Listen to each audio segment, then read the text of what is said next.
Michigan saves its season.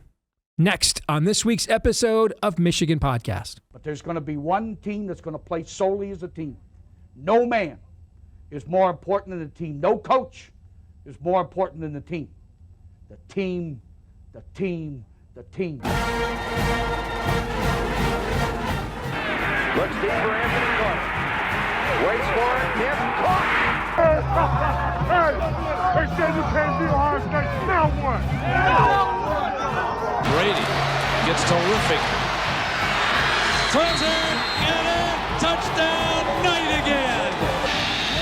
Schultz just before Brazil got him. And a leaping interception by Woodson. Harbaugh back to throw over the middle. Caught by Sullivan at the 5 on his feet. Touchdown, Michigan. On its way. It's good. He's 5'7", 179 pounds, a junior at Michigan. But Jamie Morris packs a wallop, and he delivers for Bo Schembechler. And here's your first play. Pressure coming. Sack. It is Glenn Steele, number 81, who fought his way through the traffic. Option. And Robinson calls his own number, and he's going to score. Oh, an easy touchdown for Robinson and Michigan.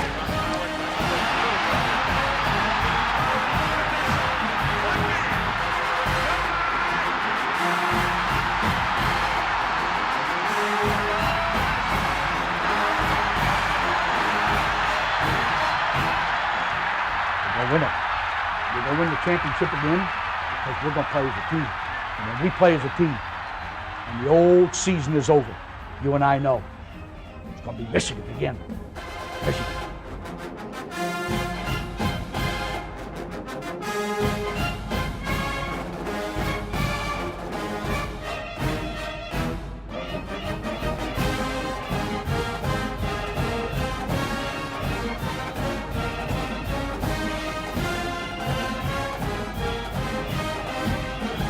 Go Blue, I'm Steve Deace, and welcome to this week's episode of Michigan Podcast. And I thought one of two things were going to happen on Saturday. Either Washington was going to win or Michigan was going to win convincingly. I didn't think this would be some kind of Michigan pulls the game out in the end or has to hold on for dear life. I think either the Wolverines respond with the program question down to a molecular existential level and they circle the wagons, or they demonstrate that the old championship culture is gone and they implode, and Washington comes in with its big play potential and effectively euthanizes the 2025 Michigan football season. The former, thankfully, is what happened, but it did not happen the way that I thought it would. In fact, at halftime, if you would have told me this is how the game was going to end, I just thought there was no chance of that. And I would have guessed that if Michigan ended up winning the game by 3 scores, as the Wolverines did, it's because they jumped on Washington early, took advantage of the body clock 9 a.m. kickoff time for the Huskies, had all that momentum and pent-up angst and disappointment from the week prior, and just came out, jumped Washington early, and then just kind of coasted from there. That's not what happened. In fact, Michigan was tied at the half, let Washington hang around the entire half, and then gave up a cheesy end-of-half touchdown, only to then let Washington have the ball again at the half. But then Cole Sullivan made the play that may go down as the season saver for Michigan. I think of, when you're an old guy like me, I think of, what are other inflection moments? 1991, Michigan is at Iowa, a top 10 team. The Hawkeyes are the defending Big Ten champions.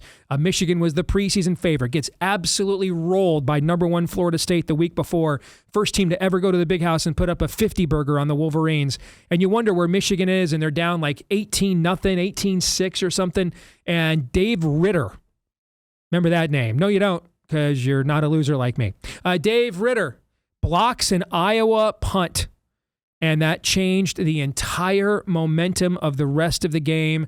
Jesse Johnson, remember him, comes off the bench and leads a rushing renaissance, and the Wolverines coast against their biggest Big Ten challenger that season, Hayden Fry's Hawkeyes. That's a play, that Dave Ritter blocked punt, that I think of in terms of inflection points that turn seasons around or make statements about what kind of season we're going to have. And then there's sometimes the inflection point goes against you. See Michael Westbrook, Rocket 66 or whatever that play was called in 1994 against Colorado. I think if at the end of the year, we're going into Thanksgiving weekend and the game matters again, and we're 9-2, one loss in the league, and we're playing number 1 Ohio State for a loser leave town match in the game, the way it's meant to be played, as always, we're going to look back on the Cole Sullivan interception as the play that was the inflection point, the tipping point for this season. And then what Jimmy Rolder did on the very next drive as well. Now, credit to the offense. It had to convert both of those into touchdowns, and it did. So the score is about what I thought if Michigan won. I thought it would look a little like this. Maybe Washington might get 14. It might be like 31-14 or something like that. But I did not think that Michigan would come out in the first half. Many of the same errors and mistakes and problems we saw against USC reared their ugly heads again. We did see, again, a useless blitzing by Wink made no sense. I wonder if in the second half we just totally fooled them by no longer blitzing our linebackers. So they were just throwing balls to Cole and to Jimmy. And so that adjustment fooled a young Washington quarterback anticipating blitz in the middle open, and it wasn't there. Regardless of what happened, whatever adjustments needed to be made clearly were made. I mean, Washington was held to less than 100 yards in the second half. They were the number 1 fourth quarter scoring margin team in college football. They didn't score a point. They rushed the ball for only 40 yards. They were held to less than 250 total yards. I mean, in its previous game against Rutgers, Washington's outstanding young quarterback, Damon Williams, I mean, he had over 100 yards rushing and 400 yards passing. No Big Ten player, I think, had ever done that before. So an incredible second half performance, and let's hope that's symbolic of the second half performance we are now about to see from Michigan. This schedule was always front-loaded. And it's kind of funny since I was, this close to hitting the panic button last week, but this season has actually, if you go back and look at my preseason predictions, it's unfolded exactly as I foresaw it. I thought we'd lose early at Oklahoma. I thought we'd lose at USC. 2 proud, elite blue blood programs who are coming off disappointing years and have the Michigan game scheduled. And we have a young team on the road against some of the most venerable names in the history of our sport. I just thought those were tough spots for us. I thought we'd beat Nebraska because they'd find a way to lose it. That happened. I thought we would not look good on the road against USC and especially early against Oklahoma with a freshman quarterback. That happened.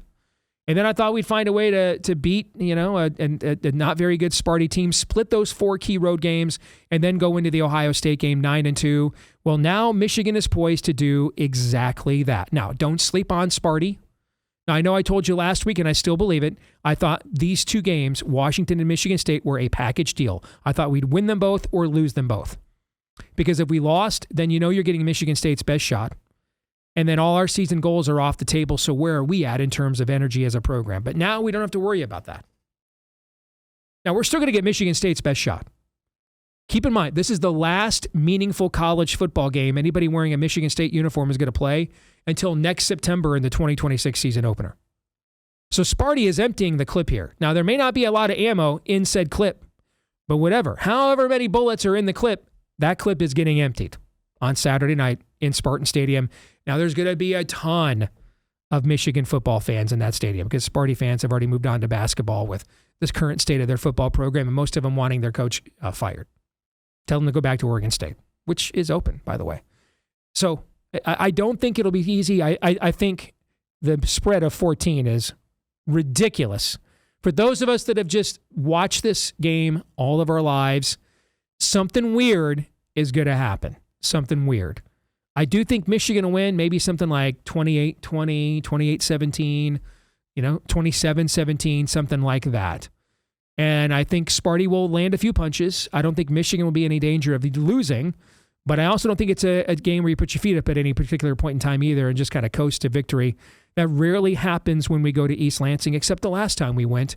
But that, of course, was one of the greatest teams this college football program has ever had. And as Josh Pate has famously said, that was maybe the last great truly college football team we'll ever see. So, season is saved, but now it's about getting to that game at the end of the year with everything on the line, and that means winning the next 4, and that starts Saturday night in East Lansing. Folks, The best way to support us here at Michigan Podcast is to do so via our Patreon page, patreon.com/Michigan Podcast. We are posting picks there year round, whether it's Major League Baseball, whether it's college basketball, whether it's the NFL, and of course, college football. Our win total best bets, you would have gotten those, for example, before the market moved. About half the books in the last few days moved on Texas under 10.5 down to 9.5. If you were following us on Patreon when we posted that, you would have gotten that before that number moved, right? So we give you all kinds of great data and picks, PGA major picks as well. We've cashed 8 of the last 11 majors in professional golf. So if you want to support us on our Patreon page, it's just $10 a month there at patreon.com/Michigan Podcast. That's right, just $10 a month. Patreon.com/Michigan Podcast. That's patreon.com/Michigan Podcast. And thank you so very much if you're one of our supporters already. Absolutely. All right, here we go. Ready?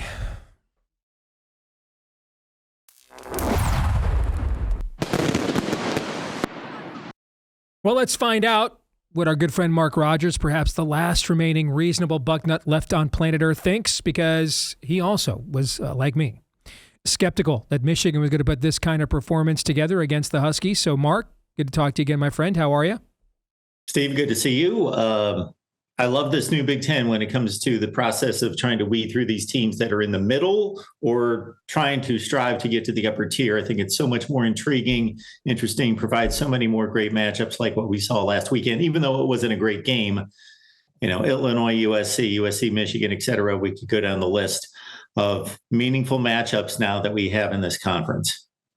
So, to me, if you look at the Washington-Ohio State game and the Washington-Michigan game, at least defensively, they kind of played out almost exactly the same. Now, that was Julian Sayan's first road start. Obviously, you still have some training wheels on the offense in that setting, traveling across the country with him. But if you look at the defensive profile of Washington against both of those teams, it's pretty similar. I got to tell you, at halftime, I thought we were doomed. I thought we had way too many opportunities to blow the game open and just did not capitalize, did not take advantage of them. And I thought they were going to double up at the half, and they did get the one touchdown before the half. But that Cole Sullivan interception kind of seemed to open up the floodgates. Michigan still averaged second home game in a row that Michigan averaged more than 6 yards per play and only put up 24 points. So they're still leaving a lot of points on the field in plus territory. But this was a win Michigan desperately needed to have, Mark. I made a similar comment just after the game on some of my content that this looked similar to Ohio State's win against Washington, not just on the scoreboard, but in regards to the defensive side of the football. The box score, just look at the Michigan box score against Washington. It looked like 2021, 22-23, 38-22 time of possession lead. Jim Harbaugh would be mighty proud of that. 417 in offense. It's not going to be a prolific number on the Michigan side. And we also have to understand when looking at these stats, these teams are not running the number of plays because of the rules changes that they did 5 years ago. Great point. And limiting a Damon Williams, who basically they contained as a runner and confused him as a passer. That's what they did. And the takeaways 3-0. Bryce Underwood was a very efficient 21 of 28. It looked like a Michigan box score from their heyday. And I got to say, Bryce Underwood, there were and will continue to be, and even more so, 3 to 5 throws where you see why he's special, why he was the number one quarterback, number one player in all of high school football, especially when they show some of those shots from different angles. There was a throw that he made to Deacon Tonelli that I just thought was remarkable. On his back foot, just in a tight that was the window, 3rd and 11 on his back foot. That was the 3rd and 11 on his back, and that was right after the play. He ran out of bounds. Yeah, he ran out of bounds, so he gets just thrown the ball out of bounds and not taking a sack. And you're like, why did he just throw the ball out of bounds? And then the very next play, he makes a throw. I'm just telling you, Mark, half the guys that started this Sunday in the NFL couldn't make that throw. Yeah, and he made a few others, but that was the one that stood out to me. And when you got to see it from behind the offense, I thought, my goodness, this guy, he's special. And the thing about, this was made known during the broadcast, and I don't necessarily know that I'd seen a metric on this before the broadcast, that Michigan is the youngest team in the Big Ten. Yes. Maybe you have mentioned that on here to me, and that was emphasized when Evan Lake had to leave the game, and you bring in a redshirt freshman who has to fill in for him, and these teams grow up quicker than they used to. You don't have to wait for them to be juniors and seniors. Guys are much different players in week 10 than they were in week 1 or 2. So this is a evolving situation for this conference and for this team. Yeah, it's a good way of putting it. I like the terminology evolving situation. And we're watching, and I know people are talking about this in terms of the paying of the players and the player empowerment era, whatever you want to call it, that you're watching the professionalization of college football. But there's more subtle ways that this is becoming more like the NFL as well, Mark. And you know, you're talking about a league in the NFL, 1/3 of every roster turns over on average every year, even of the best teams, because of free agency and the salary cap. The league has averaged, since its current divisional alignment was installed in 1990, it has averaged 5 new playoff teams per year, right? And what you tend to see is you have a venerable franchise like the Steelers, who have kind of a winning record every year. The Ravens, not this year because of injuries, but kind of have a winning record every year. There's a couple of those franchises. Then you have another couple franchises that have, the right quarterback and coach mechanism, the Chiefs, and they become a dynasty. The Eagles right now. And, my Lions are trying to break into that group now with Goff and Dan Campbell.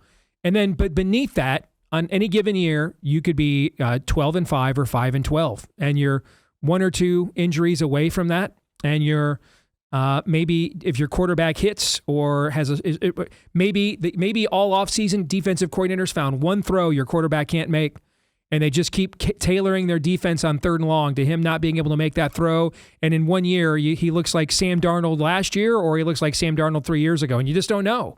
Right? There's that level of randomness. And we're looking at an era right now where if the season ended today, Vanderbilt, Indiana, Virginia would all have, Georgia Tech would all have legit chances at going into the postseason and or making the college football playoff. And I think that we're going to have to get used to this level of uncertainty in the sport. You're going to see more zigzagging, I should say. So Illinois beats USC at a 9 a.m. Eastern, or 9 a.m. Pacific, body clock. Michigan then goes out to USC, plays them on their field, travels west and looks like a JV team. Comes back, plays Washington at 9 a.m. and looks like a completely different program. This week, Illinois has got to go out, and play Washington.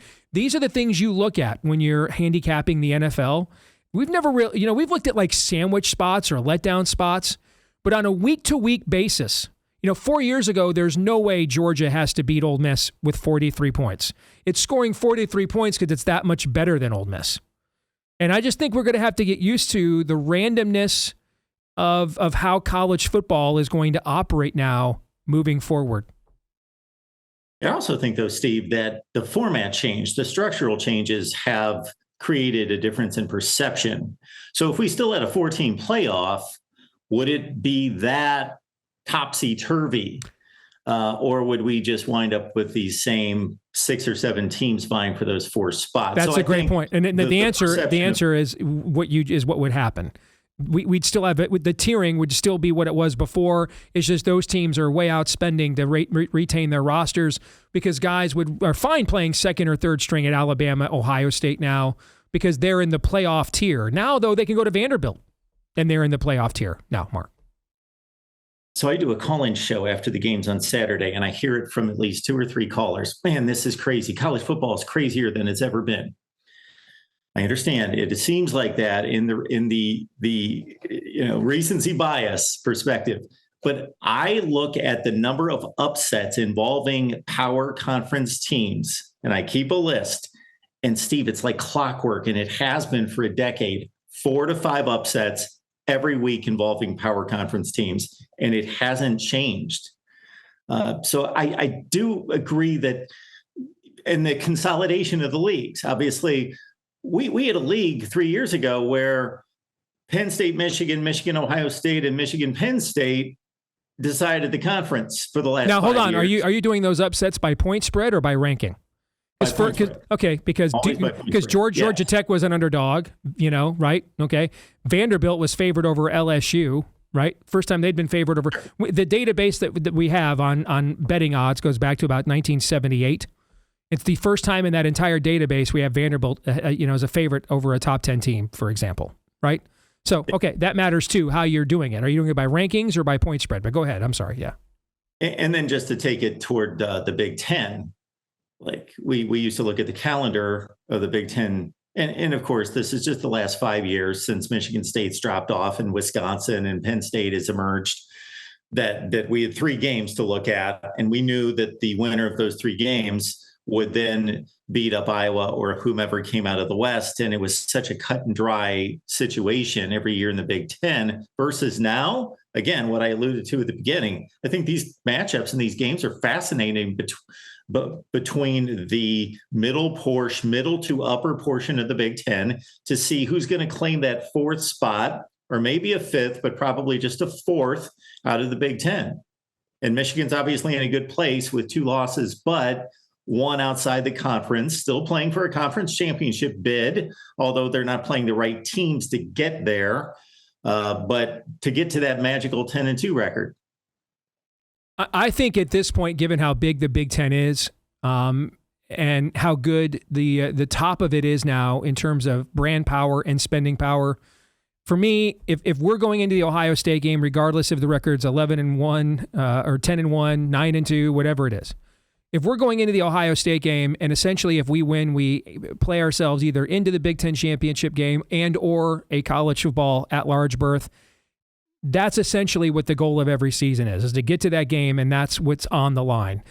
When you're looking at depth situations now, and I wonder, we all, and I was leading the charge on this, we were at an inflection point with this program if you lose that game. Because you have a young team, you're out of the playoff hunt. Can you keep motivating, and what's your record at the end of the year?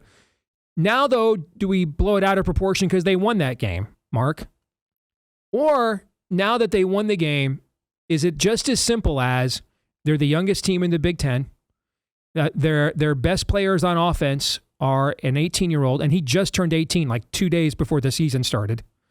A running back who's been on campus for half a year and he's banged up. A wide receiver who's been on campus for half a year and didn't play any football last year, and a true freshman wide receiver. And when those are your best players on offense and you go on the road and you have a front-loaded schedule, and so these guys are all playing road games for the first time in their lives, and they're not playing in Evanston, Illinois. They're playing in Norman. They're playing at USC. They just are going to have meltdowns. You're asking too much of guys with that level of youth in those kinds of spots. And now that the schedule, the easy, quote-unquote easy part, is backloaded, it won't look the way maybe people thought a month ago, but in the end, Michigan's going to probably be 9-2 heading into the Ohio State game like almost everybody probably predicted at the start of the year, because the dynamics of everything we saw going into the year really are the same, are exactly what we thought was going to happen, and we're prisoners of the moment. So which is it? Yeah, well, I'd tend to agree with all that. And then just to build on your point and go back to an SEC example, that if you take even to the top end of the Georgias and Texas and Ole Misses, and then bring it all the way down to the Mississippi States and the Kentuckys in that league, there was some ridiculous list of games that I put together a couple weeks ago that is still holding true. Auburn's 0-4 right now, that all of those teams are playing exclusively all games against each other that are 1-score games, like 10 of them, 12 of those teams are playing 1-score games. So apply that to Michigan. Yeah, with all the factors that you put into it, I'm impressed with this tight end position. You go down to your 4th tight end, and this guy looks like a player, this Deacon Tonelli guy, Zach Marshall. And that's you're going to get the unpredictability. Lou Holtz made the famous comment decades ago, and it that you're coaching a different team every week in college football. Team shows up, every week. Absolutely. That's going to make handicapping this sport harder than ever before, man. Unless you're you. I mean, you seem to be. You're literally the one person. I follow a bunch of the pro handicappers. They're getting destroyed. All right, so. You seem to be the one person, brother, who has this thing figured out. I don't have it figured out. Well, I don't have like Michigan being where they're at right now. I had that fairly figured out, but how they got here, like you said, I missed the Washington game because I put my money on Michigan against Oklahoma and USC, and then they were complete duds. And then I don't know what my excuse is. This is exactly. I thought Michigan would lose at USC and lose at Oklahoma. Elite programs backed into a corner, must-win situations for big-name coaches, and we're too young to win those games on the road. I thought we'd win at Nebraska just because I don't trust them in a close game scenario whatsoever, and we'd find a way to go win against a bad Michigan State team and split those road games and get to the Ohio State game 9-2. That is what I predicted in July. But even though the season is exactly what I forecasted 3 months ago, I was absolutely in a we might be screwed mode after. It wasn't that they lost at USC. It was the way that they lost. I mean, they were completely deconstructed as a program, but we did that episode last week. So the question now becomes, all right, do you think Michigan shows up for the game, Thanksgiving weekend, 9-2, one loss in the league against very likely undefeated Ohio State, looking at the rest of that schedule? In your classic winner go home scenario for both teams, do you think Michigan makes it there? Well, yeah, I don't have the schedule memorized. I don't think it's It's Michigan State this week. It's the easiest schedule in the Big Ten. It's Michigan State this week, Purdue at home next week, bye, and then at Northwestern at Wrigley, and then at Maryland. And in both of those road games, it is quite possible there will be more Michigan fans there than home team fans in both of those games. So my prediction up front is just flat out 4 wins, but the Maryland game is precarious because that's how Maryland plays. Yep. They'll give everybody a game. And then the Northwestern, that bunch is interesting as well. Northwestern at home, but Michigan's fine to show up at 9-2. I would love to see one more Michigan game against this middle to upper tier. Give me an Iowa game or an Illinois game. I'd love to see it one more time because we've only seen 2 in conference and they've got a split going right now in terms of showing up. I would love to see one more. All right, brother. Good to see you. Are you a little concerned, real quick before we go, are you a little concerned that the Penn State game, you're facing a depleted program there now? That was kind of your game of the year, right? There's no Indiana. I mean, Texas is, frankly, should have lost to Kentucky last week, if we're being honest. Should have lost that game. So, I mean, the analytics on your squad are legit, and they passed the eye. They look the part. But are you a little concerned about not going 2 months of the college football season and not taking a single punch? And then you got to show up in Ann Arbor with a bunch of guys who have never won the Michigan game whatsoever and taken a punch, really, since Labor Day weekend was the last time they took a real punch as a football program. Are you a little concerned about that at all? Yeah, I think that there is something to a balance of a schedule where you want to take about 3 of those hits per season. Yep. If you're an elite program, you want to see that 3 times spread out to see your development, your growth, your maturity, and your ability to adapt, and then obviously physically recover from those, and then build up into the college football playoff. So absolutely, who would have thought they would be playing the best team on their schedule the final game of the season? But that's almost, Texas, Michigan, that would be a toss-up. That'd be a toss-up. Yeah. Right now it would be. I think a month from now it may not be. I think Bryce's development arc is already way ahead of what we've seen out of Arch Manning, especially with Arch Manning had a 30-month head start ahead of Bryce Young in college, sitting in a college program. But right now, I would agree. They're pretty similar teams. All right, good to see you, brother. As always, thank you. Thanks, Steve. You bet. All right, this week's X poll results. Do you think Michigan gets to the game at 9-2? 77% of you said yes. 23% of you said no. I think we will, but I think the odds are higher that we won't than 23. I think they're probably around 30%, maybe. So, a little fandom bias there. That brings us to our feedback of the week. In response to this poll, Eric says, my mind is telling me no, but my body's telling me yes. I loved that. Oh, that sounds like maybe something you've experienced in your personal life, Eric, but you keep that to yourself. I think America would appreciate that. Thank you for the post. And we would appreciate it if you would like, rate, subscribe, share a 5-star review, comment here, whether it's here on YouTube, iTunes, Apple, or elsewhere. All those things you do help us to find more Michigan fans just like you and grow the show. So thank you guys very much. We appreciate that. We'd also appreciate it if you joined us on X in between episodes. At Michigan Podcast on X. Listen, if you want the absolute wimpiest, whiniest fan commentary that you could possibly find without somebody literally broadcasting themselves doing self-harm, I am your account. I am an absolute coward.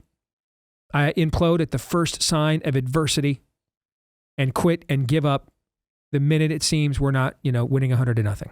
So if you like to follow beta male fans, we're the account for you, particularly on game day. At Michigan Podcast on X. Again, that's at Michigan Podcast on X. I love when you guys come at me and say that I'm a complete and total coward. And I'm like, it's true. So, I'm self-aware. I know. I'm more aware of really just how weak and pathetic of a person I am than really any of you are. But thank you for pointing it out. I do appreciate that. Until the next time, I'm Steve Deace. Go Blue.